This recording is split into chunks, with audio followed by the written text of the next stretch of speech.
بسم اللہ الرحمن الرحیم۔ استفسار with ڈاکٹر عمار خان ناصر کے کو سیشن کے ساتھ آپ کی خدمت میں حاضر ہیں۔ سب سے پہلے محمد اکرمہ صاحب آپ اپنا سوال پوچھ سکتے ہیں۔ اکرمہ صاحب آپ اپنا سوال پوچھ سکتے ہیں۔ جی السلام علیکم استاذ محترم، میرا سوال آج صحابہ کرام رضی اللہ تعالیٰ عنہ کی دینی فکر کے بارے میں سوال ہے۔ صحابہ میں ہمیں دو قسم کے رویے ملتے ہیں۔ ایک رویہ وہی ہے جو مثال کے طور پہ ہمارے ہاں محدثین کا رہا ہے یا ہمارے ہاں اہل حدیث نقطہ نظر کا رویہ رہا ہے کہ احادیث کی اتھارٹی وہ سب سے اوپر رکھتے ہیں۔ اگر قرآن مجید یا کسی قیاس سلیم کے اوپر بھی تعویل کرنی پڑے تو اس کے اندر بھی وہ تعویل کر دیتے ہیں۔ مثال کے طور پہ حضرت ابو ہریرہ رضی اللہ تعالیٰ عنہ ہے، وہ احادیث کے معاملے میں جب بات آتی ہے تو وہ اس سے اوپر کسی چیز کو نہیں رکھتے۔ مثال کے طور پہ بعض صحابہ نے جب ان کے اوپر تنقید کی، مثال کے طور پہ آگ پہ پکی ہوئی چیزوں کے بارے میں، تو حضرت ابو ہریرہ رضی اللہ عنہ نے فرما دیا کہ اللہ کے رسول صلی اللہ علیہ وسلم کی میں تمہیں حدیث سناتا ہوں اور تم آگے سے اپنی رائے پیش کرتے ہو۔ ہمیں بہت بعض صحابہ کے ان کے علاوہ بھی بعض صحابہ کے ہاں ایسا یہ رویہ نظر آتا ہے۔ دوسری طرف ہمارے پاس وہ صحابہ ہیں، مثال کے طور پہ ام المومنین عائشہ صدیقہ رضی اللہ عنہ ہو گئی، حضرت عمر رضی اللہ تعالیٰ عنہ ہو گئے، جو کہ قرآن کی اتھارٹی کو سپریم مان کر مثال کے طور پہ احناف کے نقطۂ نظر کے قریب ہیں یا پھر فراہی مکتب فکر کے نزدیک ہے ان کا رویہ۔ تو کیا صحابہ سے یہ دونوں رویے ثابت ہونا ان دونوں سکولز آف تھاٹ کو ایکول ویلیڈیٹی نہیں دے دیتا کہ مثال کے طور پہ جب ارلیسٹ جنریشن میں دونوں رویے موجود ہیں تو میرا خیال ہے کہ دونوں ایکولی ویلڈ پوزیشنز ہیں، تو ان میں میرے خیال سے زیادہ لڑائی اور نزاع کی ضرورت نہیں رہی۔ آپ کا کیا اس کے بارے میں خیال ہے؟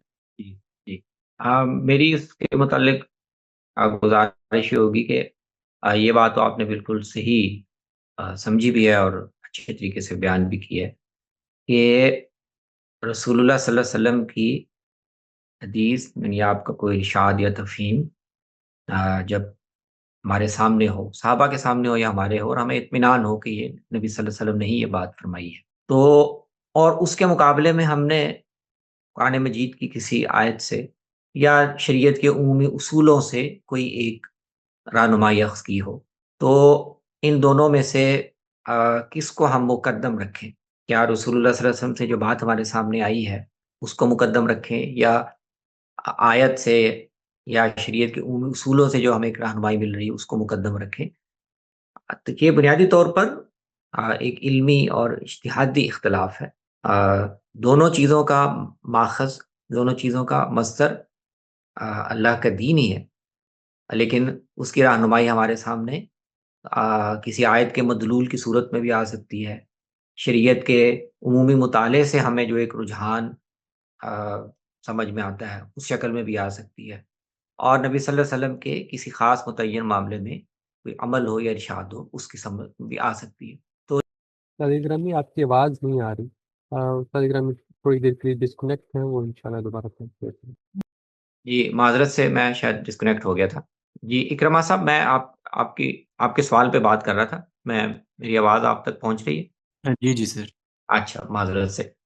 تو میں کہہ رہا تھا کہ دین کے جو مصادر ہیں ان سے کوئی رہنمائی ہم تک پہنچی ہو تو، اور ان میں بظاہر آپس میں کوئی ایک معارضہ نظر آ رہا ہو، تو علمی طور پر یہ دونوں رویے دینی طور پر ویلڈ ہیں کہ آپ اس کو ترجیح دینا چاہیں یا اس کو ترجیح دینا چاہیں، اور صحابہ میں ہمیں دونوں ہی دکھائی دیتے ہیں۔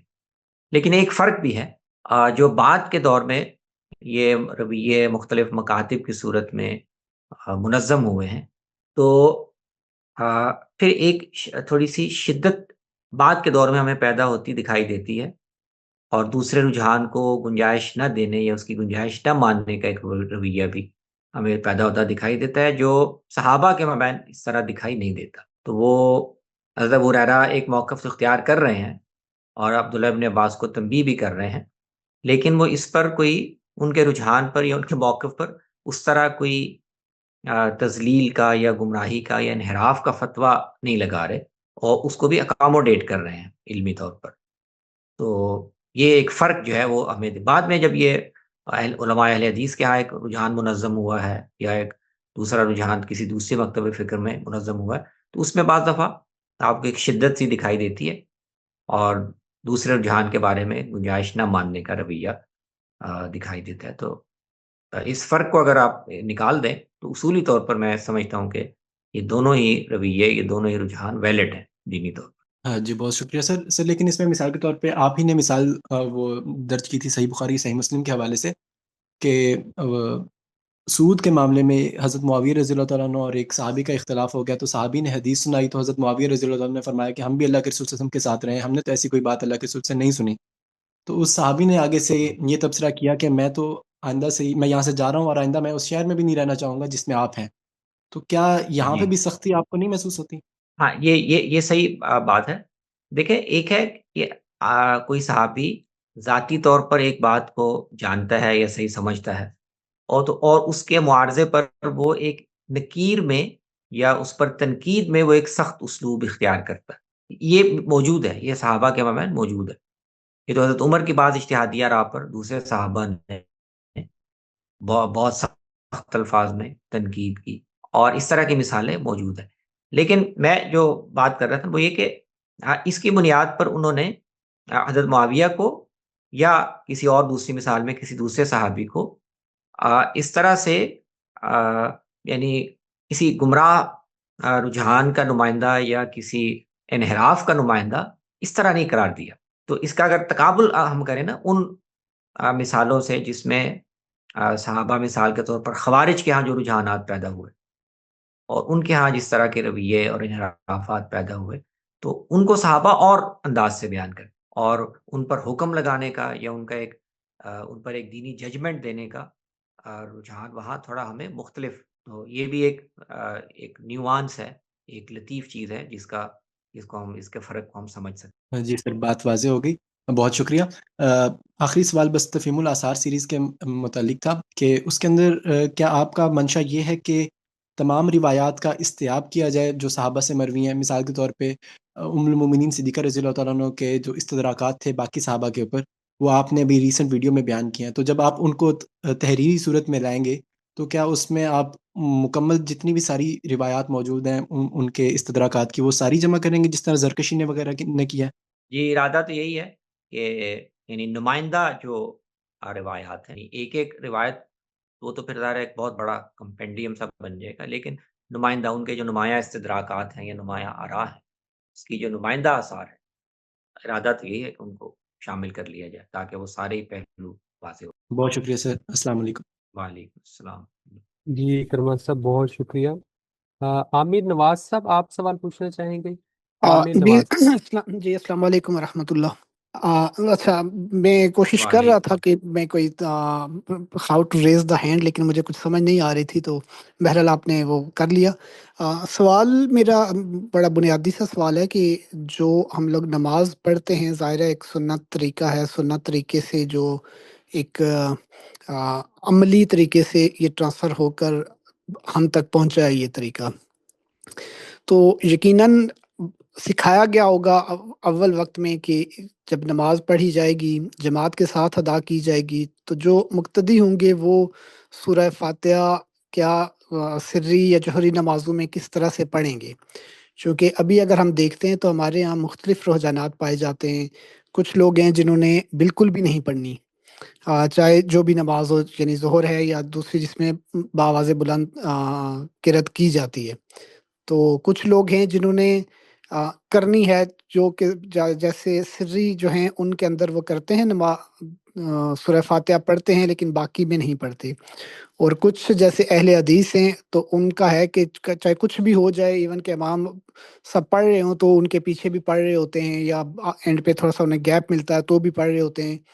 تو یہ اگر اس کو ایک چیز، یعنی جب ہم قرآن کی طرف جا کے دیکھتے ہیں تو جب قرآن پڑھا جائے تو خاموشی سے سنا جائے، اور حدیث کی طرف دیکھتے ہیں تو جس نے سورہ فاتحہ نہیں پڑھی اس کی نماز نہیں ہوئی۔ تو ان ساری چیزوں کو ایک طرف ہم جب مرج کرتے ہیں اور دوسری طرف ہم صرف وہ چیز لیتے ہیں کہ جو سنت کے ذریعے سے ٹرانسفر ہوئی ہے، تو وہ سنت کے ذریعے ٹرانسفر ہونے والی جو ایک حتمی ہے اس کے بارے میں جاننا چاہ رہا ہوں، اور پھر یہ اس قدر اتنا اختلاف کیوں پایا جاتا ہے؟ بہت شکریہ۔ جی جی، دیکھیں یہ بنیادی طور پر تو دو پہلو ہیں۔ ایک تو یہ کہ یہ قرآن نے بنیادی طور پر اس کو موضوع نہیں بنایا کہ نماز میں آپ نے قرأت کرنی ہے تو وہ کون سی حصے کی کرنی ہے، یہ قرآن میں زیر بحث نہیں ہے، اور کب کرنی ہے، امام کے پیچھے کرنی ہے یا نہیں کرنی، قرآن میں مسئلہ سرے سے زیر بحث ہی نہیں۔ اس میں تو ایک عمومی ادب بیان ہوا کہ جب قرآن پڑھ کر سنایا جائے تو اس کو خاموشی سے سنو، اور یہ بھی کفار سے کہا جا رہا ہے، ٹھیک ہے، وہ کیونکہ وہ شور مچاتے تھے اور غل اس میں پیدا کرتے تھے، تو برائے طور پر ان کی طرف روح سخن ہے، اس میں رہنمائی اہل ایمان کے لیے بھی ہے۔ اصل میں یہ مسئلہ یہ سنت کا ہے۔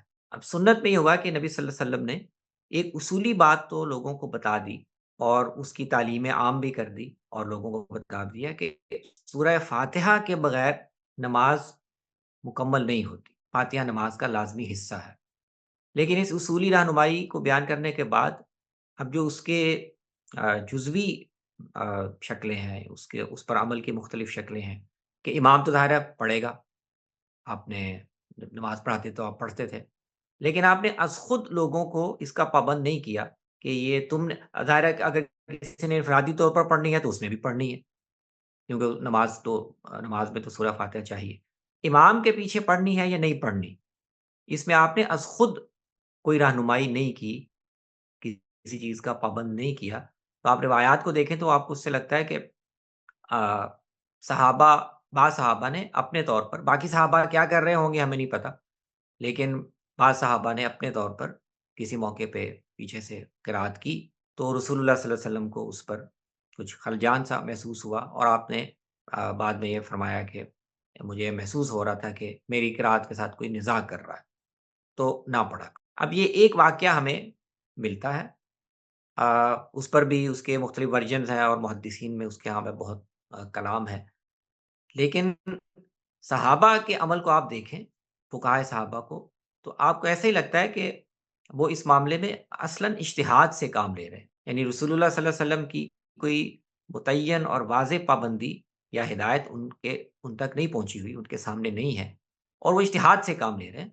تو آپ نے تینوں جو طریقے بیان کیے ہیں وہ آپ کو سارے اکابر صحابہ میں مل جاتے ہیں۔ کچھ صحابہ جو ہیں وہ امام کے پیچھے بھی پڑھنے کے قائل ہیں، کچھ اس کے قائل ہیں کہ نہیں، خاموشی سے کھڑے ہونا چاہیے، امام کی قرات کافی ہے، کچھ ایسے ہیں جو سری اور جہری میں فرق کر۔ تو اس کو آپ ایسے سمجھیں کہ جیسے قرآن مجید بعض دفعہ ایک اصولی حکم دے کر اس کی تعیین اور اس کے اطلاقات اور اس کی جزیات میں نہیں جاتا، وہ عمل کرنے والوں پر ان کے اجتہاد پہ چھوڑ دیتا ہے۔ تو ایسے ہی نبی صلی اللہ علیہ وسلم نے بھی سورہ فاتحہ کی ایک اصولی حیثیت بیان فرما دی، لیکن اس کو ان شکلوں میں کہاں اور کب پڑھا جائے، کب سکوت کیا جائے، اس کو لوگوں کے اجتہاد پہ چھوڑ دیا۔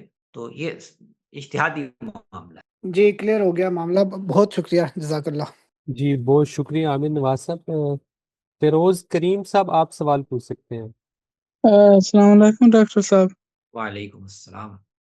سر میرا سوال نزول مسیح کے متعلق ہے۔ کیا اس زمن میں آپ کا استاد غامدی صاحب سے ان کے نقطۂ نظر سے اختلاف ہے؟ اگر ہے تو کن نکات پر اور کون سے دلائل کی بنیاد پر؟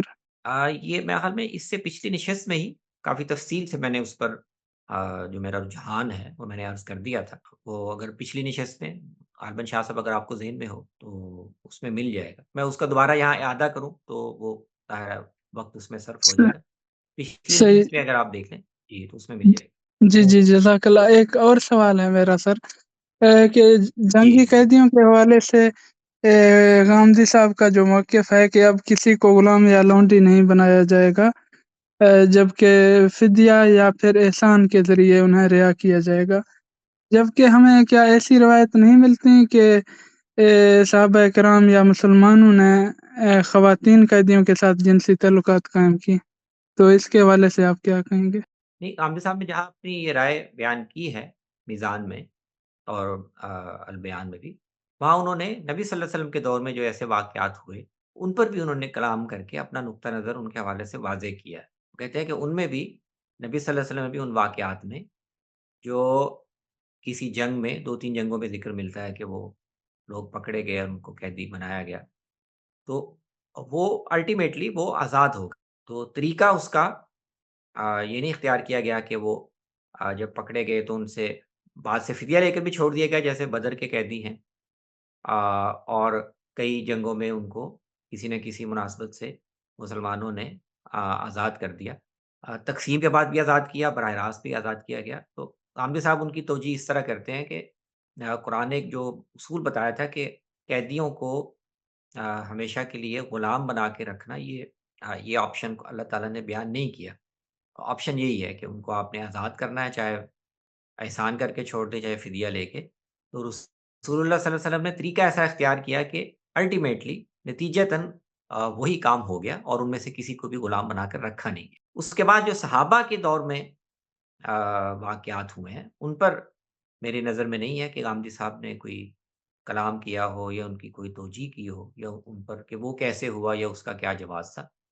لیکن رسول اللہ صلی اللہ علیہ وسلم کی زندگی میں کے واقعات پر تو انہوں نے اپنا نقطہ نظر اور ان کی ایک تفہیم انہوں نے بیان کر دی۔ جی، تو مطلب اس طرح کی کوئی روایت رسول اللہ کے دور میں نہیں ہے کہ جس میں جنگی خواتین قیدیوں کے ساتھ ایسا کوئی معاملہ کیا گیا ہو؟ اس میں بنو قریظہ کا وہ بیان کرتے ہیں کہ بنو قریظہ کے جو لوگ پکڑے گئے تھے، ان میں سے مقاتلین کو قتل کر دیا گیا اور ان کے عورتوں اور بچوں کو بیچ دیا گیا۔ تو اس کی توجیہ غامدی صاحب کے نزدیک یہ ہے کہ یہ اصل میں خود انہی کے قانون کا اطلاق کیا گیا۔ انہوں نے خود ایک حکم مقرر کیا تھا، اور اس حکم نے ایک طرح سے تورات میں جو قانون بیان ہوا ہے وہ ان پر نافذ کر دیا گیا۔ تو اس واقعے کو ہم یعنی رسول اللہ صلی اللہ علیہ وسلم کے فیصلے یا شریعت کے فیصلے کی مثال کے طور پر اس طرح سے نہیں لے سکتے۔ جی بہت شکریہ۔ ابھی یہ بنو قریظہ والا واقعہ زیر بحث آ گیا، تو اس کے متعلق اگر آپ اجازت دیں تو ایک سوال میں کرتا ہوں۔ جی جی۔ قرآن مجید میں اللہ تعالیٰ فرماتے ہیں کہ تم ان کے کچھ لوگوں کو مار رہے تھے، یعنی اور کچھ کو قید کر رہے تھے، تو کیا وہ جو روایات ہیں کہ ان کے بچوں اور خواتین کو لونڈی بنایا گیا، تو اس پر کیا مطلب قرآن مجید کی آیت کے مطابق وہ چیزیں فٹ آتی ہیں؟ کیا لونڈی اور غلام بنانا کیا قید کرنے کے مفہوم میں آ سکتا ہے؟ نہیں، اثر قید کرنا تو اور چیز ہے نا۔ اسارا تو بدر میں بھی ہوئے تھے، تو قیدی بنانا تو اس سے تو نہیں منع کیا گیا کہ آپ جنگ میں قیدی نہ بنائیں۔ وہ تو ظاہر ہے آپ نے جنگ کرنی ہے تو جو لوگ مارے نہیں جائیں گے، اور لیکن وہ پکڑے تو جائیں گے، لیکن قیدیوں کے ساتھ آپ نے معاملہ کیا کرنا ہے وہ الگ بات ہے۔ قیدی کو آپ پکڑ کے گرفتار کر کے اپنے پاس رکھ لیں، کچھ عرصے کے لیے آزاد کر دیں، فدیہ لے لیں، یہ تو سارے آپشن موجود ہیں۔ تو قرآن میں تو ذکر ہے کہ ان کو تم نے قیدی بنا لیا، اور قیدی بنانے کے بعد آگے کیا معاملہ ہوا وہ یا کیا معاملہ کرنا چاہیے یہ قرآن میں زیر بحث نہیں۔ صحیح صحیح، بہت شکریہ۔ اسی حوالے سے کیا آپ یہ مطلب کیا یہ پاسبلٹی نہیں ہو سکتی کہ ان کو فساد فی الارض کے تحت جو ہے وہ سزا دی گئی ہو؟ کیونکہ ہم دیکھتے ہیں کہ کچھ قبیلوں کو جلا وطن کر دیا گیا، اور کچھ جس طرح ان کو مار دیا گیا بنو قریظہ کے حوالے سے ہم دیکھتے ہیں، اور اس طرح کے ماندین کو بھی قتل کیا گیا۔ تو کیا آپ کو نہیں لگتا کہ یہ چیزیں فساد فی الارض کے تحت کی گئی یا اتمام حجت کے قانون کے تحت؟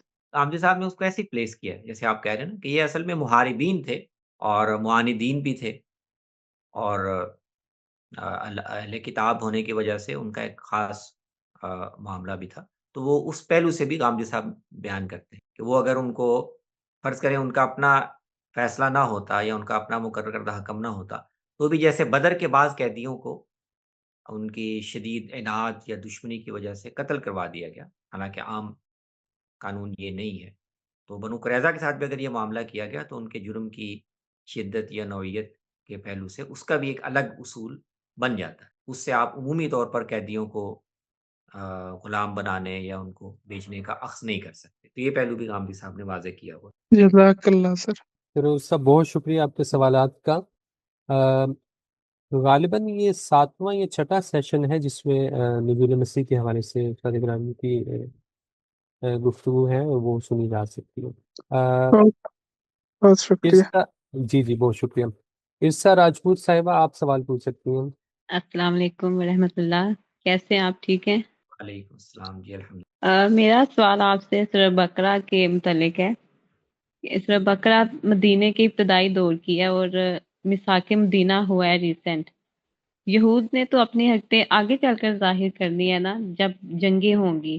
جنگ بدر میں ان سے مطالبہ نہیں تھا کہ وہ مسلمانوں کا ساتھ دیں، یا اسی طرح جنگ احد میں بھی، کیونکہ وہ تو مدینے کی باؤنڈری تک اس کے پابند تھے، اور یہ 5 ہجری کو ہوا ہے۔ سورہ بقرہ یہود کے خلاف ان کے جرائم کی ایک پوری چارج شیٹ پیش کرتی ہے، اور میثاق مدینہ ہوا ہے ابھی اور ساتھ ہی ان کے جرائم کی چارج شیٹ بھی پیش کی جا رہی ہے۔ چاہیے تو یہ تھا کہ یہود کے ساتھ تعلقات بہتر ہوں، ان سے قربت بڑھائی جائے۔ ایک طرف قرآن ان کے جرائم بیان کرتا ہے، جبکہ دوسری طرف ان سے یہ مطالبہ ہے کہ اگر مدینے پر حملہ ہوتا ہے تو مل کر اس کا دفاع کریں گے، اور پھر سورہ بقرہ میں ان کے جرائم گنوائے جا رہے ہیں۔ اس کی تھوڑی وضاحت فرما دیں۔ سورہ بقرہ میں دیکھیے جو میثاق مدینہ وہ تو ایک سیاسی معاہدہ ہے نا، تو سیاسی معاہدے کا مطلب یہ ہے کہ مدینے میں جو بھی لوگ ہیں وہ مل کر مدینے کا دفاع کریں، لیکن جو قرآن کی دعوت ہے یا رسول اللہ صلی اللہ علیہ وسلم کی دعوت ہے، وہ تو ایک رسول کی حیثیت سے وہ ان کے سامنے پیش کرنا، اور وہ اگر قبول نہیں کر رہے یا اس میں انکار کا یا تکذیب کا یا حیل و حجت کا طریقہ اختیار کر رہے ہیں، تو اس پر تنقید کرنا اور اس میں ان کے پچھلے جرائم کو سامنے لانا، ان کی پوری تاریخ کو بیان کرنا، وہ ایک الگ چیز ہے۔ اور دوسری بات یہ کہ یہود کا یہ جو رویہ ہے، یہ یعنی مدینے میں آنے کے بعد تو وہ براہ راست مخاطب بن گئے نا، براہ راست اس بحث میں فریق بن گئے، لیکن ایسا نہیں کہ وہ ہجرت سے پہلے وہ لا تعلق تھے۔ یعنی آپ مکی صورتوں میں دیکھیں تو مکی صورتوں میں بھی مثال کے طور پر سورہ نحل ہے اور پھر سورہ بنی اسرائیل ہے، تو اہل کتاب کا ذکر اور بنی اسرائیل کا ذکر اور ان کو ایک ابتدائی نوعیت کی، جیسے آپ کہتے ہیں تنبیہ یا وارننگ، وہ تو آپ کو مکی صورتوں میں ملنا شروع ہو جاتی، اس لیے کہ وہ ابھی ایک فریق کے طور پر نمایاں ہو کے سامنے نہیں آئے، لیکن وہ ساری صورتحال دیکھ رہے ہیں اور ان کو یہ پورا اندازہ ہے کہ یہ ہجرت کے بعد جب آپ یہاں تشریف لائیں گے تو ہم بھی اس دعوت کے مخاطب ہیں اور ہمیں اس پوری کشمکش میں ایک پوزیشن لینی ہے، تو وہ اپنی پوزیشن مکی دور سے ہی طے کر رہے ہیں اور اس میں ایک فریق بننا شروع۔ جی جی بالکل واضح ہو گیا۔ ایک اور سوال ہے میرا آپ سے کہ قرآن جی مجید انفس اور آفاق کی طرف متوجہ کرتا ہے، تو کیا محض انفس اور آفاق کی طرف متوجہ ہونا ایک انسان کے لیے خدا کی معرفت کے لیے کافی ہے؟ کیونکہ جب سے انسان نے شعور کی آنکھ کھولی ہے، وہ انفس اور آفاق کی طرف تو دیکھ رہا ہے۔ جتنے بت پرست یا ستارہ پرست ہیں وہ اسی وجہ سے ستارہ پرست بنے، تو پھر ایسی کیا چیز شامل کریں کہ انفس آفاق کی طرف صحیح توجہ معرفت الہی کا ذریعہ بن جائے؟ ہاں، انفس اور آفاق تو ایک پہلو ہے، لیکن اللہ تعالیٰ نے انسان کی ہدایت کے لیے اور بھی بندوبست کیا۔ انفس اور آفاق وہ بھی ہے، لیکن اللہ تعالیٰ نے بھی انسانیت کی ابتدا سے انبیاء کے ذریعے سے ان کو رہنمائی دینے کا سلسلہ وہ بھی جاری رکھا ہے، کتابیں بھی نازل ہوئی ہیں، دینی روایتیں قائم ہوئی ہیں، تو یہ ساری چیزیں مل کر ہی وہ ایک پورا ماحول بناتی ہیں، ایک پورا وہ ایک فریم ورک بناتی ہے جس میں انسان کو اپنے انفس کے جو تجربات ہیں اور آفاق کے جو مشاہدات ہیں ان کو اس زاویے سے دیکھنے کی اور ان سے رہنمائی لینے کا ایک مدد ملتی۔ تو اگر وہ رہنمائی نہ ہو، انبیاء کی نہ ہو، اور انسان کو محض انفس و آفاق پہ چھوڑ دیا جائے، تو ظاہر ہے اس طرح سے وہ جو دینی حقائق ہیں ان تک شاید نہیں پہنچ سکے گا، کچھ تک پہنچ جائے گا، کچھ میں تو غلط تصورات میں بھی مبتلا ہو جائے گا، اسی لیے اللہ تعالیٰ نے ساتھ نبیوں کی رہنمائی کا سلسلہ وہ بھی قائم رکھا۔ جی بہت شکریہ۔ میرا ایک آخری سوال ہے جی فلسفی کے مطابق کہ کیا ہم اس کو نیوٹرلی اس کو اسٹڈی کر سکتے ہیں، یا اگر ہم یوں کہیں جیسے فلسفی کی جو اورینٹیشنز ہیں اس کو دیکھتے ہوئے کیا مسلمان کے لیے یہ پاسبل ہے کہ وہ فلسفی کو نیوٹرلی اسٹڈی کر سکے؟ نہیں، نیوٹرلی اسٹڈی کرنے کا مطلب کیا ہوگا؟ مطلب وہ کسی جیسے اس کی اورینٹیشنز ہیں کہ وہ عقل پہ مبنی وہ ہر چیز کو کازز اینڈ ایفیکٹس کے تحت دیکھتے ہیں، تو اس سے یہ جو مسلمان ہیں ہم تو ایک باؤنڈ ہیں ایک چیز کے، تو اس سے ماورا ہو کے اگر کوئی اسٹڈی کرنا چاہے۔ نہیں، میں آپ کا سوال اس طرح سمجھ رہا ہوں کہ انسان جو ہے وہ جو ہمیں نبی کے ذریعے سے، انبیاء کے ذریعے سے، ظاہر ہے ہم اسلامی روایت میں کھڑے ہیں تو ہمیں قرآن و سنت سے جو رہنمائی ملی ہے، اس کو ہم اگر ایک طرف رکھ کے اور ہم ایک عقلی جستجو سے یہ جاننا چاہیں کہ صحیح بات کیا ہے، حق کیا ہے، حقیقت کیا ہے، اور اس میں ہم فلسفے سے مدد لیں، اگر یہ آپ کا سوال ہے، تو یہ آدمی کی اپنی چوائس ہے۔ کوئی آدمی اگر مطمئن نہیں ہے کہ جو رہنمائی اس کو ملی ہے اس پر کوئی اگر اس کو تردد پیدا ہو گیا، کوئی شبہ پیدا ہو، تو وہ اپنی جستجو کے اور بھی طریقے اختیار کر سکتا ہے، یہ فلسفیانہ غور و فکر کا راستہ بھی اختیار کر سکتا ہے، ایک آزاد اور صاحب اختیار مخلوق کے طور پر وہ کر تو سکتا ہے۔ اگر کسی نے فیصلہ کر لیا ہے یا کوئی اس پہ مطمئن نہیں رہا وہ یہ کر سکتا ہے۔ لیکن یہ ہے کہ اگر آپ دینی نقطہ نظر سے پوچھ رہے ہیں کہ کیا دینی نقطہ نظر سے کسی کو ایسا کرنا چاہیے یا نہیں، تو میرے خیال میں اگر آپ جو دینی روایت سے ہمیں ہدایت ملی ہوئی ہے اس کے صحیح ہونے پر کوئی اگر تردد نہیں ہے، وہ آپ فی الجملہ ہمیں فی الجملہ اطمینان ہوتا ہے کہ یہ صحیح ہے، تو پھر ہدایت حاصل کرنا یا حقیقت جاننے کے لیے فلسفے وغیرہ کی طرف رجوع نہیں کرنا چاہیے، اس لیے کہ وہ اس راستے سے کوئی آج تک کی جو تاریخ ہمارے سامنے ہے وہ کوئی ایک جواب تو ہے نہیں۔ فلسفہ کوئی آپ کو وہ ضمانت نہیں دیتا کہ آپ کسی حقیقت تک پہنچ جائیں، وہ تو ایک آپشن ہے کہ ہم بس غور کرتے رہیں گے، دسیوں نظریات ہوں گے، آپس میں متضاد بھی ہوں گے، متعارض بھی ہوں گے، تو فلسفہ آپ کو کسی نتیجے تک پہنچانے کی ضمانت نہیں لیتا۔ وہ کہتا ہے کہ ہم آپ کو تنقید کرنا سکھائیں گے، سوال اٹھانا سکھائیں گے، کسی موقف یا استدلال میں کیا کمزوری ہے یہ ہم پکڑنا سکھائیں گے، لیکن آپ کو کسی نتیجے تک بھی آپ پہنچا دیں جو یقینی ہو اور اس سے کوئی حتمیت کا آپ دعویٰ کر سکیں، تو یہ تو فلسفہ نہیں دعویٰ کرتے۔ اس مقصد سے اس کی طرف رجوع کا کوئی فائدہ ہمارے سامنے 2500-3000 سال کی تاریخ ہے، یہ فائدہ تو اس سے حاصل نہیں ہوتا۔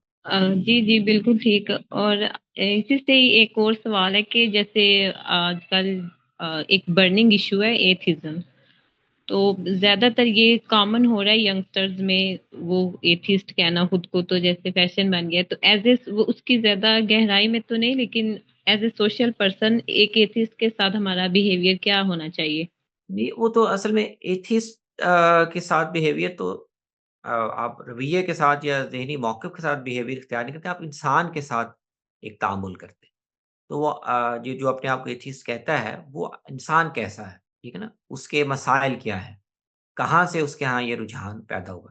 تو وہ ہر آدمی جو اپنے آپ کو ایتھیسٹ کہتا ہے اس کی شخصیت الگ ہوگی، اس کو ایتھیزم کی طرف مائل کرنے والی عوامل مختلف ہوں گے۔ اچھا، وہ کس چیز کو ایتھیزم کہہ رہا ہے یہ بھی آپ کو مختلف لوگوں میں مختلف ملے گا، تو یہ تو آدمی کے ساتھ معاملہ کرنا ہے۔ انسانی سطح پر تو کوئی یعنی ایسا نہیں ہے کہ اس کو آپ ایک انسان کے طور پر ٹریٹ نہیں کریں گے۔ جو انسان کے حقوق ہیں، جو انسان کے ساتھ حسن تعلق کے آداب ہیں وہ تو سب کے ساتھ ہوں گے، لیکن اگر آپ دعوت کے پہلو سے کہنا چاہ رہی ہیں کہ اس کے ساتھ ہم دینی گفتگو کیسے کریں یا دعوت کیسے دیں، تو اس کے لیے پھر یہ دیکھنا پڑے گا کہ کون آدمی ہے، اس کے طبیعت کیسی ہے، محرکات کیا ہیں، کہاں سے ایتھیزم کے اثرات آئے ہیں، بنیادی اس کا مسئلہ کیا ہے، تو یہ جاننے کے بعد ہی آپ اس کے ساتھ کوئی دعوت کا عمل آگے بڑھا سکتے ہیں، کیونکہ ایتھیزم کوئی ایک مذہب نہیں ہے۔ ایتھیزم جو ہے وہ ایک رجحان ہے، لیکن اس کی شکلیں، اسباب، محرکات، اس کے سانچے بہت مختلف قسم۔ جی جی ٹھیک ہو گیا، بہت شکریہ آپ کا۔ جی بہت شکریہ اس طرح کی پہلا خلیل رحمان صاحب آپ سوال پوچھ سکتے ہیں۔ السلام علیکم sir, hope you are doing well. وعلیکم السلام ورحمۃ سر اللہ۔ میرا سوال، الحمدللہ، تھینک یو۔ سر میرا سوال نظر بد کے حوالے سے ہے، ای بلائی۔ ہمارے معاشرے میں عام طور پر رجحان پایا جاتا ہے کہ اگر ہمارا کسی انٹریکشن کے بعد ہمارے ساتھ کوئی ٹریجڈی ہو جائے، کوئی ناخوشگوار واقعہ ہو جائے، تو کہا جاتا ہے کہ نظر بد ہو گئی ہے یا نظر لگ گئی ہے اس کو۔ تو اسلام اس بارے میں کیا کہتا ہے؟ قرآن و سنت یا حدیث میں اس کے بارے میں کیا ارشاد ہے؟ اور احادیث اگر کچھ پائی جاتی ہیں تو ان کی ویلیڈیٹی کیا ہے اس حوالے سے؟ یہ میرا سوال ہے، تھینک یو۔ جی ہاں، اصل میں تو یہ ایک نظر بد جو ہے وہ حسد کی طرح ایک یعنی حسد ایک جذبہ ہے اور ایک نفسی کیفیت ہے، تو جیسے اس کے اثرات آپ پر پڑ سکتے ہیں، محض نفسی کیفیت کے طور پر بھی اس کے اثرات، منفی اثرات دوسرے پر پڑ سکتے ہیں۔ قرآن مجید اس لیے کہتے ہیں من شر حاسد اذا حسد، وہ کوئی حسد پر مبنی کوئی عمل بھی کر سکتا ہے لیکن ایک نفسی کیفیت کے بھی اثرات ہوتے۔ تو اسی طرح نظر بد کا مطلب یہ ہے کہ آپ نے کسی چیز کو دیکھا اور اچھی لگی لیکن اس پر تحسین کا تحسین کے جذبہ پیدا نہیں ہوا، بلکہ کوئی ایک منفی سا جذبہ آپ کے دل میں پیدا ہوا، تو اس کا ایک اثر دوسرے کو نقصان کی صورت میں پہنچ سکتا ہے۔ تو یہ اس کا دینی تصور ہے۔ احادیث میں تو اس کا اثبات ملتا ہے، صحیح احادیث ہیں یعنی ان میں محدثین کے معیار پر کوئی مسئلہ نہیں ہے. مستند احادیث میں اس کا ذکر ہے العین حق، کہ نظر بد سے یعنی نظر سے کے ذریعے سے کسی کے دیکھنے سے اس آدمی کے دل میں جو کیفیت ایک پیدا ہوئی، اس کا ضرر کی صورت میں، نقصان کی صورت میں ایک اثر مرتب ہو سکتا ہے جس کو دیکھا، اور اس کا ایک علاج بھی احادیث میں مذکور ہے، اور اس کو اختیار کرتے ہیں. صاحب نبی صلی اللہ علیہ وسلم نے بھی ایک موقع پہ تجویز کیا، اور صحابہ بھی کرتے ہیں، اور دعاؤں میں بھی اس کا ذکر، یعنی دعا میں جہاں جن چیزوں سے پناہ مانگی گئی ہے اس میں العین یا یعنی اس نظر بد کا بھی شامل ہے. دوسرا اس میں پہلو یہ ہے کہ کیسے فرق کیا جائے یا کیسے متعین کیا جائے کہ یہ نظر بد کی وجہ سے ہے یا نہیں. یہ ظاہر ایک مشکل سوال ہے، کیونکہ ایسی چیزوں میں پھر توہم شامل ہو جانا یا جو واقعات اس نوعیت کے نہیں ہیں ان کے بارے میں بھی یہ چیزیں پیدا ہو جانا، یہ کافی ایک نازک چیز بن جاتی. تو اب نبی صلی اللہ علیہ وسلم نے بعض واقعات میں جس میں عملاً ظاہر ہو گیا کہ ایک آدمی کو دیکھنے سے ایک دوسرے صحابی پر ایک تکلیف کی اور درد کی سی کیفیت طاری ہو گئی، تو وہاں تو نبی صلی اللہ علیہ وسلم نے خود یعنی بتا دیا کہ یہ نظر بد کی وجہ سے ہے اور اس کو اس طرح علاج کیا جائے تو وہ ٹھیک ہو جائے گا. لیکن عمومی طور پر کوئی اصول یا معیار تو ظاہر آپ نے نہیں بتایا، تو اس میں اب دونوں پھر امکان ہو سکتے ہیں. ہو سکتا ہے کہ ایسے واقعات ہوں، ایسے سبب کے طور پر یہ چیزیں سامنے آئیں اور ان کا علاج اس طریقے پر کیا جائے، اور اس کا بھی امکان ہے کہ اس میں لوگ توہم میں مبتلا ہو جائیں اور جو چیزیں سبب کے درجے میں نہیں پائی جاتی ان کے بارے میں بھی یہ فرض کرنا شروع کر دیں. تو یہ دونوں پہلو اس میں موجود ہیں. سر تو کیا اگر دو بندوں کے درمیان انٹریکشن ہو رہا ہے اور لیٹ جی سپوز ان میں سے ایک میں ہوں اور مجھے پتہ جی چل گیا کہ میرے دل میں جو ہے وہ نیگیٹو فیلنگز پیدا ہو گئی ہیں اس کی بات سن کے، اس کو دیکھ کے، جو بھی ہے، تو کیا اس سے پتہ چل جائے گا کہ نظر بد ہو گئی ہے؟ نہیں، اس کا نظر بد یا فیلنگز پیدا ہونے کا لازماً اثر مرتب ہو جائے گا، یہ نہیں کہا گیا. ضروری نہیں کہ آپ کے دل میں فرض کے لیے بہت شدید حسد کا یا بہت ایک منفی فیلنگز پیدا ہوئی تو وہ لازماً اس کے لیے نقصان دہ، یہ نہیں کہا گیا. لیکن اس کا امکان ہے کہ ایسا ہو. اگر ایسا ہو اور آپ کو اس کا اثرات محسوس ہو تو پھر آپ اس کا کچھ مداوع کر سکتے. لازم نہیں ہے کہ یہ ضرور ایسا ہو. سر تو اس کا کوئی کفارہ بندے کو دینا پڑتا ہے کہ اس کے لیے پھر کیا طریقہ ہوتا ہے؟ نہیں، اگر آپ کو یہ اندازہ ہو یا یہ خیال ہو تو ایک تو یہ ہے کہ ایسے موقع پہ جب آپ دیکھیں تو فوراً اپنے لیے اور اس کے لیے تعوذ کا کلمہ پڑھنا چاہیے، یا ایسے کلمات جس سے اللہ کی حمد اور ثناء اور شکر یا تحسین کا تاکہ وہ اس کا ازالہ ہو جائے. تو یہی ہے. پھر اس کے بعد اگر اندازہ ہو یا آپ کے دل میں ایک خیال پیدا ہو تو تعوذ پڑھنا، اور یا اس کی کوئی اچھی چیز دے کر اگر حسد کا یا رشک کا جذبہ پیدا ہوا ہے تو اس پر اللہ کی تعریف کا کلمہ یا اس کے لیے دعا کا کلمہ پڑھ دینا. تو یہی ہے پھر اس کے ازالے کا. ٹھیک ہے سر، تھینک یو. جی بہت شکریہ. محمد آذان امجد صاحب، آپ سوال پوچھ سکتے ہیں. السلام علیکم سر، امید ہے خیریت سے ہوں گے آپ. اللہ وبرکاتہ. جی الحمدللہ. سر میرا سوال اسی جو ٹاپک شروع ہے اس کو کنٹینیو رکھنے کا ہے کہ اب مثال کے طور پر اگر کوئی اس طرح نظر کی وجہ سے اس طرح افیکٹ ہو جاتا ہے تو اس کے لیے مختلف لوگ جو ہے تجاویز پیش کرتے ہیں کہ اس میں ایک یہ ہے کہ اس کو یہ ایک دم کرنے کا جو ہے بہت ایک مشہور رواج ہے. اب مجھے اس طرح معلومات نہیں ہے کہ یہ اب جو ہے قرآن و حدیث سے اور سنت میں اس کا کوئی ثبوت ملتا ہے یا نہیں. تو اور آیا جو ہے جو بندہ افیکٹ ہوا ہے تو اس کے لیے اور کوئی احادیث میں یا قرآن میں اس طرح کوئی اس کے لیے حل ہے؟ جی میں نے بتایا نا کہ تعوذ کے یا شیطانی اثرات سے پناہ کے جو بھی طریقے ہیں، وہ کوئی دم ہو سکتا ہے، وہ کوئی پڑھ کے آپ پھونک کے پانی پلا دیں، یہ ہو سکتا ہے. عرب میں ایک طریقہ رائج تھا، نبی صلی اللہ علیہ وسلم نے وہ بھی تجویز فرمایا. وہ یہ کہ جس آدمی کی نظر لگی ہے اس کے ہاتھ پاؤں کوہنیاں وغیرہ دھو کے تو وہ پانی اس پہ گرا دیا جائے جس پر اثر ہوا ہے، تو اس سے بھی ایک افاقہ ہو جاتا ہے. تو اچھا، ہمارے یہاں آپ دیکھیں تو ہمارے گھروں میں، پنجاب میں، آپ کے پی میں بھی ہوگا کوئی نہ کوئی، ہمارے گھروں میں پنجاب میں عام طور پر ہم دیکھتے تھے بچپن میں کہ بچہ اگر بہت رو رہا ہے یا اس کی، تو وہ خواتین نے نا کچھ اس کی علامتیں رکھی ہیں کہ اس کو نظر لگی ہوئی ہے، تو وہ ہری مرچ وہ اس کے گرد وار کے 6-7 چکر لگا کے اس کو جلا دینے سے، تو یہ ایک ٹوٹکا ہمارے یہاں رائج ہے کہ وہ اس کو اگر جلا دے اس کو، تو اس سے نظر کا اثر دور ہو جاتا، اور وہ کئی دفعہ ہم نے دیکھا کہ بچوں کو اس سے فرق بھی پڑ جاتا۔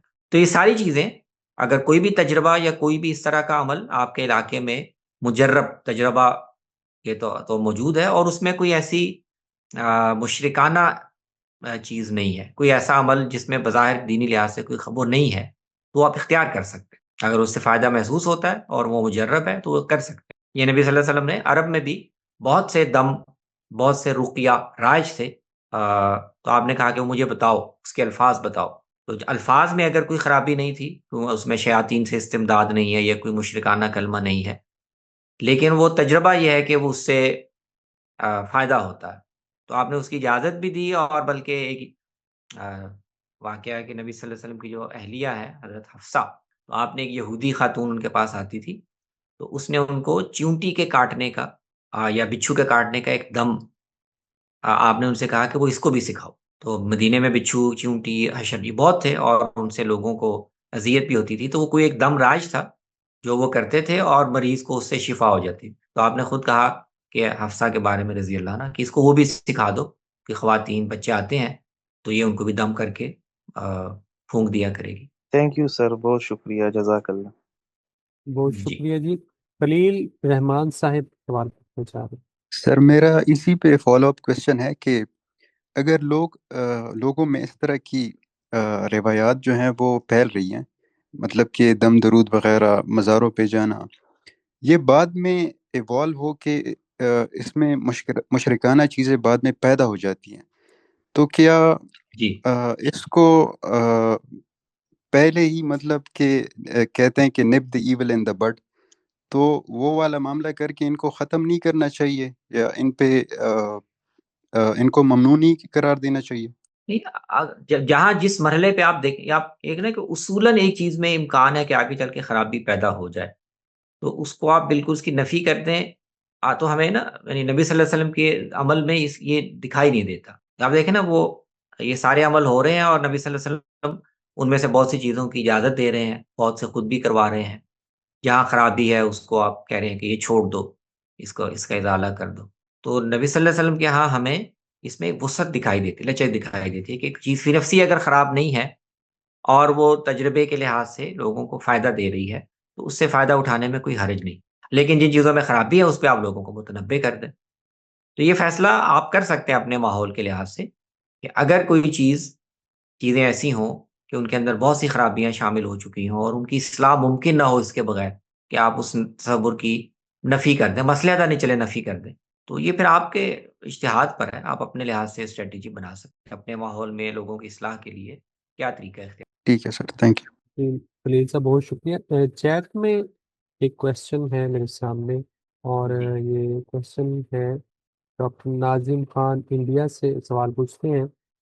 وہ کہتے ہیں کہ جیسے جاوید احمد غامدی صاحب نے میزان میں دین کے مصادر کو واضح کیا، اور ان کے باہمی تعلق یعنی ہائرارکی اور ریلیشن شپ کو بیان کیا، اور دین اخذ کرنے کے اصول یعنی میتھڈولوجی آف استدلال متعین کیے ہیں، اسی طرح کیا آپ تمام بڑے مکاتب فکر کے نزدیک دین کے مصادر، ان کا باہمی ربط اور دین کو سمجھنے اور اخذ کرنے کے اصول ایک منظم اور تقابلی انداز میں واضح فرما سکتے ہیں؟ پلیز اس موضوع پر کوئی مضمون یا آرٹیکل یا کوئی کتاب بھی پروڈیوس فرما دیں۔ نہیں، واضح فرما سکتے ہیں کا مطلب یعنی یہاں میں ابھی سوال کے جواب میں واضح کروں تو ظاہر ہے وہ تو سوال کے جواب میں تو نہیں سارا چیزیں تقابل سے واضح کی جا سکتی، لیکن یہ ہے کہ کوئی ایک کتاب جس میں سارے ہی ان مناہج کا کلی پہلوؤں سے کلی طور پر پورے کے پورے منہج کا تقابل کیا گیا ہو، دیکھنی پڑے گی۔ جزوی مختلف مسائل کے حوالے سے تو مل جاتی ہیں، مثلا آپ کو اس پہ بہت سی کتابیں مل جائیں گی کہ خبر واحد کے بارے میں فقہا کے رجحانات مختلف کیا ہیں، محدثین میں اور فقہا میں کیا اختلافات ہیں، اس پر آپ کو مل جائیں گی۔ اجماع کے مسئلے پر کیا بحثیں ہیں، مختلف اہل اصول کیا کہتے ہیں کیا نہیں کہتے، اس پر مل جائیں گی۔ تو الگ الگ موضوعات پر اور مسائل پر تو مل جائیں گی، لیکن کوئی ایسی کتاب جس میں ایک پورے منہج کو، اور بلکہ جتنے بھی بڑے بنائے جائیں 4 5 6 ان سب کو تقابل میں رکھ کر ان کا فرق سمجھایا گیا ہو، کوئی ایک کتاب میرے اس وقت ذہن میں نہیں آ رہی، لیکن وہ کام کیا تو جا سکتا ہے، کچھ لوگ اگر متوجہ ہوں اور اتنا محنت کریں، کیونکہ یہ ریاضت بہت مانگتا ہے، بہت زیادہ محنت مانگتا ہے، جس میں آپ ان مکاتب فکر کی نمائندگی بھی صحیح کر سکیں، ان کا موقف بھی صحیح بیان ہو، اور ان کا جو باہمی فرق ہے اس کو بھی صحیح طریقے سے سمجھ کر سمجھایا جائے، بہت زیادہ محنت مانگتا ہے۔ جی بہت شکریہ۔ ایک اور سوال ہے چیٹ پہ، اور یہ جی ارسا راجپوت صاحبہ نے ہی چیٹ میں پیسٹ کیا ہے۔ ابھی آپ سے میں نے کچھ زبانی سوال بھی پوچھے تھے۔ وہ پوچھ رہی ہیں کہ سورہ شورا کی جو آیت ہے وَأَمْرُهُمْ شُورَىٰ بَيْنَهُمْ، یہ مکی سورہ میں ہے، اور وہاں مسلمانوں کی ایسی اجتماعیت تو نہیں ہے کہ وہاں اس کی ضرورت پیش ہے، یہ تو مدنی دور کی ضروریات تھی جہاں یہ فٹ بیٹھتی ہے۔ تو جی سیاق و سباق میں تو ایسی کوئی چیز نہیں کہ یہ سیاسی معاملات میں بنیادی اصول بن سکے، تو پھر اس کو ہم سیاسی نظم کے اصول کے طور پہ کیسے لیتے ہیں، جبکہ اس کا سیاق بالکل اور ہے اور مکی دور کی۔ ہاں، یہ بہت اچھا سوال ہے، اور اس سوال میں ہی اگر آپ غور کریں تو آپ کا جواب بھی موجود ہے۔ یہ بنیادی طور پر کوئی سیاسی اصول کے طور پر یا سیاسی دائرے میں کسی ہدایت کے طور پر اللہ تعالیٰ نے بات نہیں کہی کہ مسلمان جب سیاسی معاملات کے فیصلے کر رہے ہوں تو وہ شورا کے اصول پر کریں، اس تناظر میں اللہ تعالیٰ نے نہیں کہی، اور اس سے بھی واضح ہوتی ہے کہ مکے میں تو کوئی اس طرح کا سیاسی نظم یا معاملہ تھا ہی نہیں۔ اصل میں تو اللہ تعالیٰ نے اہل ایمان کی، وہ دیکھیں بہت دلچسپ آیت ہے، اہل ایمان کے اوصاف اللہ تعالیٰ بیان کر رہے ہیں۔ اللہ تعالیٰ نے جو جماعت کھڑی کی ہے اہل ایمان کی، اس کے اوصاف کیا ہیں، تو وہ پیچھے اور وہ اخلاقی اوصاف کے طور پر بیان کیا، یہی بہت اہم ہے۔ وہ کوئی سیاسی اصول ان معنوں میں نہیں جیسے ہم جس کا آج ہم سمجھتے ہیں کہ وہ نظام چلانے کا کوئی اصول نہیں، وہ اصل میں اخلاقی اوصاف میں سے ایک وصف ہے۔ تو پیچھے ذکر ہے کہ والذین یجتنبون کبائر الاثم والفواحش، بڑے بڑے گناہوں سے اور فواحش سے بچتے ہیں، وَإِذَا مَا غَضِبُوا هُمْ يَغْفِرُونَ، اور غصہ آ جائے تو معاف کر دیتے ہیں، والذین استجابوا لربهم وَأَقَامُوا الصَّلَاةَ، اور جنہوں نے اللہ کی دعوت پر لبیک کہا اور نماز قائم کرنا شروع کر دی، وَأَمْرُهُمْ شُورَىٰ بَيْنَهُمْ، اور ان کے معاملہ آپس میں مشورے سے طے پاتا ہے، وَمِمَّا رَزَقْنَاهُمْ يُنْفِقُونَ، اور جو ہم نے ان کو رزق دیا ہے وہ اس میں سے خرچ کر۔ تو یہ ایمان اور اخلاق سے جو اوصاف پیدا ہونے والے ہیں، جو مسلمانوں کے رویے میں اور ان کے باہمی تعلقات میں نمایاں ہونے چاہیے، اس پہلو سے اللہ تعالیٰ نے بیان کیا، اور اس کا مطلب یہ ہے کہ مسلمان جو ہے یعنی ایمان لانا یہ تقاضا کرتا ہے کہ مسلمانوں کا جو باہمی تعلق ہے وہ ایک جماعت کا تعلق ہو، وہ ایک دوسرے کے معاملات سے الگ تھلگ نہ ہو، اور ایک دوسرے کے معاملات سے بالکل بے خبر نہ ہو، اور جو بھی حکمت اختیار کرنی ہو، جو بھی معاملہ طے کرنا ہو، وہ آپس میں مشورے سے اور ایک دوسرے کی خیر خواہی سے اس کو اختیار کریں۔ تو یہ اخلاقی وصف ہے، ایک اخلاقی خوبی ہے جو جماعت میں پیدا ہونی چاہیے۔ تو ظاہر ہے جب وہ ایک غیر سیاسی ماحول میں اور روزمرہ کی زندگی کے معاملات میں رونما ہوگا، تو جب مسلمان سیاست اور اقتدار اور حکومت کے معاملات طے کرنے بیٹھیں گے تو وہاں تو لازماً ہونا چاہیے۔ تو اس طرح سے آپ اس آیت کا ریلیشن سمجھیں، وہ براہ راست کوئی سیاسی اصول نہیں ہے، وہ ایک اخلاقی وصف ہے جس کا پوری مسلمانوں کی اجتماعیت میں، ان کے معاشرے میں، ان کے سماجی معاملات میں ظہور ہونا چاہیے، اور اسی طرح حکومت اور اقتدار اور سیاست کے معاملات میں بھی ہونا چاہیے۔ یہ بہت بہتر۔ خلیل رحمان صاحب شاید اسی کوشچن پہ مزید سوال پوچھنا چاہ رہے ہیں۔ جی خلیل صاحب۔ جی جی سر، میں اسی پہ ایڈ کرنا چاہتا ہوں کہ جب اللہ پاک قرآن پاک میں مومنین کے وصف کے طور پر کوئی بات بیان کرتے ہیں، جس طرح کے امرہم شورا بینہم کے الفاظ ہیں کہ مسلمانوں کو اس طرح ہونا چاہیے، تو کیا اگر مسلمان اس پہ عمل نہ کریں تو کیا قیامت کے دن اس پہ مواخذہ ہوگا؟ جی، اجتماعی انصاف کے یا اجتماعی تعلق کے جو پہلو ہیں وہ اگر ظاہر نہیں ہوں گے، تو جیسے مسلمانوں کے معاشرے میں عدل رائج نہ ہو، انصاف رائج نہ ہو، تو جیسے اس پر مواخذہ ہوگا، تو اسی طرح اگر ان کا باہمی معاملات میں شورا کا اور ایک دوسرے سے رائے لینے کا اور ایک دوسرے کو اعتماد میں لے کر فیصلے کرنے کے اگر رائج نہیں ہے تو ہم اس پر جواب دیں ہوں گے، اخلاقی طور پر جواب دیں۔ ٹھیک ہے سر، تھینک یو۔ جی استاد محترم، میرے خیال سے اب مزید کوئی سوال نہیں ہے اور وقت بھی ہمارا ہوا چاہتا ہے۔ جی بہت اچھا، بہتر، بارک جی اللہ۔ تمام احباب کا بہت شکریہ جنہوں نے حصہ لیا، جنہوں نے سنا، جنہوں نے سوال کیے۔ انشاءاللہ اگلے سیشن میں پھر آپ سے ملاقات ہوگی۔ السلام علیکم۔ وعلیکم السلام۔